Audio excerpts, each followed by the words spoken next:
everyone and welcome to the Anime Zillia, and today chapters 3 and 4 of the Webtoon series, The God of High School, gives us some new characters, goofy and over-the-top comedy, and a bit of plot development. Overall, this chapter was pretty exciting and very lively. That, of course, being the two chapters that I'm going to be talking about in today's video.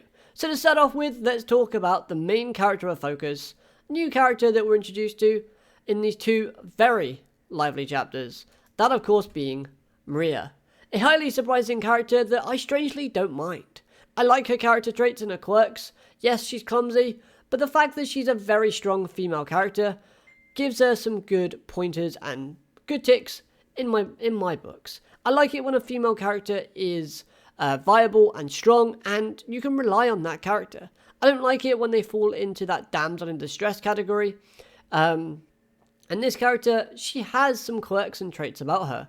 Like, she has this real serious kind of mode that's quite scary and quite frightening, but at the same time, it's very funny. Whenever someone, frightens her or inconveniences her, this kind of mode comes out, especially when she's using her skills as a swordswoman. I just like it. Her personality changes to that more of a focused, aware, and kind of more bloodthirsty type of character. After all, she's seen snapping these punks' necks in two. Now, going back to the buff form and the sketches that we see throughout, yes, it adds to the comedy, but at the same time, it also kind of reminds me and made me think, hold on a minute, am I watching or reading the Webtoon series? Or have I just suddenly gone into JoJo's Bizarre Adventure? Because honestly, that's the kind of vibe that I got from this. Just the faces and the expressions of Maria's kind of serious mode. It was fun, it was enjoyable, but overall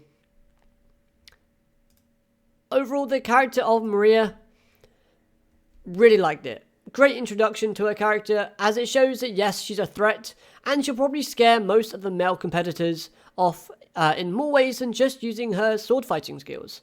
After all, she's looking for a good seed. So, any of you lucky men out there, or women, I don't know if she would want women, but hey, try your luck anyway, see how far you get. But that's pretty much her reason for joining the GOH, because she knows that strong people are going to be there, and she wants to find someone with a good seed to basically pass on and help her family sword style not kind of die out with her. So I think that's pretty unique and pretty funny. Yes, it makes her character a little bit more comedic, but at the same time, we have that confirmation that she is a skilled fighter, which is something that, again, I really do appreciate. Now, rolling on into chapter 4, we actually have another crazy chapter. And this one was very creative, and honestly, I didn't mind the way that they handled this chapter, as the key focus of it was to ensure that all three of the main characters that we've seen from these opening chapters meet up. And props to the creator for going down the comedic route, because A, it worked, B, it was funny, and C, I had a great time reading it, and that's all you want from your readers, is to enjoy their experience reading each and every chapter.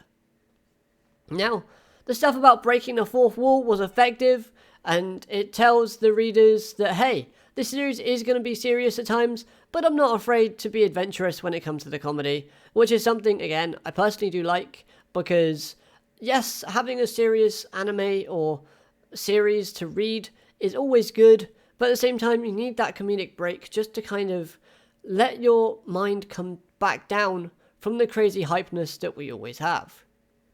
Now, one interesting thing to note from these two chapters is that we do get a bit more information about Morihjin, and we see a glimpse of the fight that he had with the man that invited him to partake in the GOH. And this scene really does help highlight both characters, that being, of course, Morihjin and the greenhead character. So, from Morihjin's perspective, this actually helps to reaffirm that he is, in fact, a very strong individual, and he gets a lot stronger once he's allowed to use kicks. Because it seems like he's placed limitations on himself to kind of, stop him from going overboard or hurting those that probably can't handle what he's able to dish out. which I think is pretty cool because it adds the fact that this character is a bit more kind of responsible and a bit more forward thinking. So I like that aspect, even though it might have been his grandfather who actually told him this and told him to do this. But at the same time, the fact that he actually implements this teaching, again, good thing. Now, the other thing I like about this kind of segment in this speech is the fact that it opens up the question as to whether or not he'll have more limitations placed on his character. For example, maybe grappling moves are limited for only those who are using weapons against him. Maybe he can't use them unless, someone comes at him with a machete or something. I have no idea why that would be, but at the same time, it kind of adds more layers and more kind of surprises and impact when these things finally get revealed and shown to us. So that's pretty cool. The next thing that it also helps to kind of hype up is the green-haired guy, as he still manages to take Morihjin down, which is our main protagonist. So as main protagonists go, we know they've got to be strong and viable and decent. Now, this guy does defeat Morihjin, as we know, but he gets his arm broken in the process by one of Morihjin's kicks after he's able to use them.